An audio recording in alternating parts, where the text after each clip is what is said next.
I'm Sarah Black with FIGT. I'm delighted to be here with Dr. Danau Tanu, who is one of our keynote speakers at FIGT 2021, Embracing and Bridging Differences. Lovely to see you again. Can you start by telling everybody at home a little bit about your story and your background? Hi, Sarah. Thanks so much for this. I'm very happy to be here and very excited about the conference.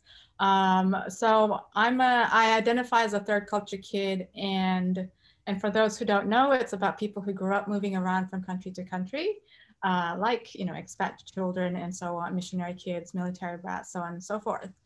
And from that, I ended up doing a PhD on third culture kids, specifically on the structural racism in international schools, and also to explore the experiences of students who don't relate to the dominant culture in these international schools.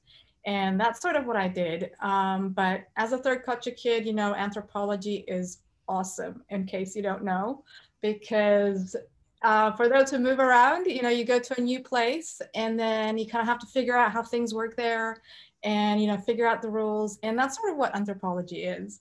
You go, you make friends, you try to understand what the locals do and figure out the rules of the game and whatever group it is that you study. So that's sort of what I do in a nutshell. I guess a bit about my personal background. Did you want that as well? Yeah. So my father is Indonesian of Chinese descent. So he's part of the Chinese diaspora, born and raised in Indonesia, however. And my mother is Japanese, and they met in Singapore, went to Canada, got married there. I was born in Canada. So I'm mixed, and then we went back to Indonesia, but I grew up mostly going to an international school in Indonesia.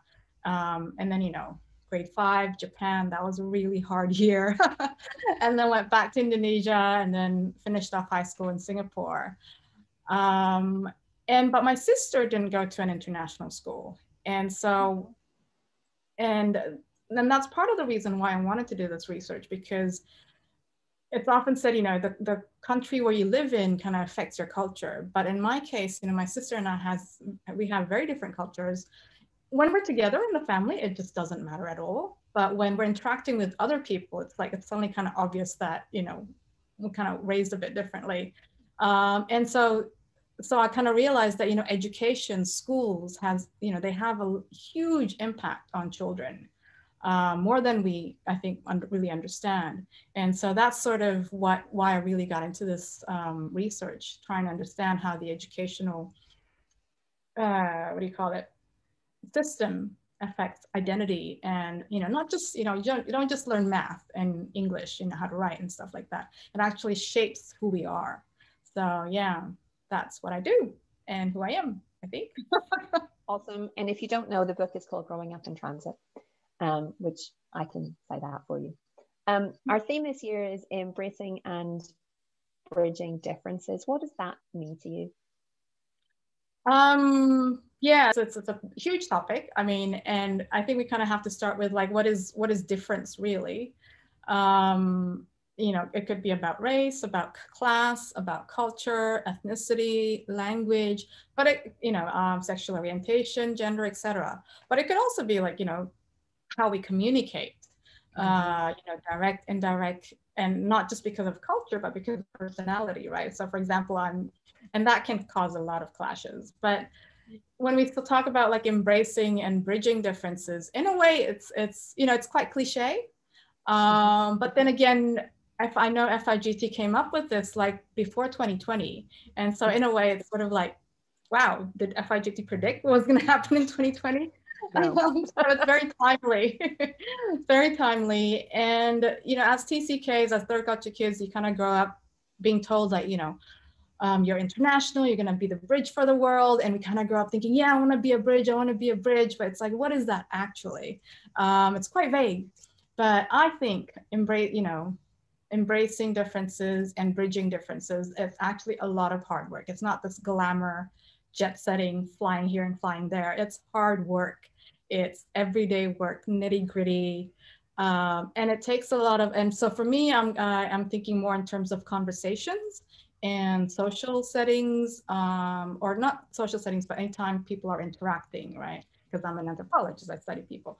And so in terms of how can we have conversations, how can we connect when we're so different, when we have such different paradigms, we think things so differently. And sometimes that takes a lot of humility. Sometimes we have conversations and it's uncomfortable. And you kind of have to be prepared to be wrong, and that doesn't come easy. But I think when you practice it and when you do it, the first time is horrible, it's hard, but it gets easier. I feel it's like a muscle. So that's sort of like, I think, what I think about embracing and bridging differences. A bit vague, but yeah. Yeah, so come prepared to have conversations, folks, in the virtual space in March. People come to your keynote over the weekends in March. What maybe can they expect? Give us a little flavor of what might be coming up. So because I'm quite passionate about conversations and what divides us and whatnot, I am going to be talking about what hinders these conversations. And I feel as though sometimes, we get caught up in labels and boxes, and we talk about, think outside the box and internationalism and so on and so forth. But there's so many invisible lines that kind of divide us, and we're not even aware of it. And so it's like, how do we become aware of it? And how do we then go across that line and kind of reach out, and also not just reach out, but also be able to receive other people. And sometimes that's really difficult.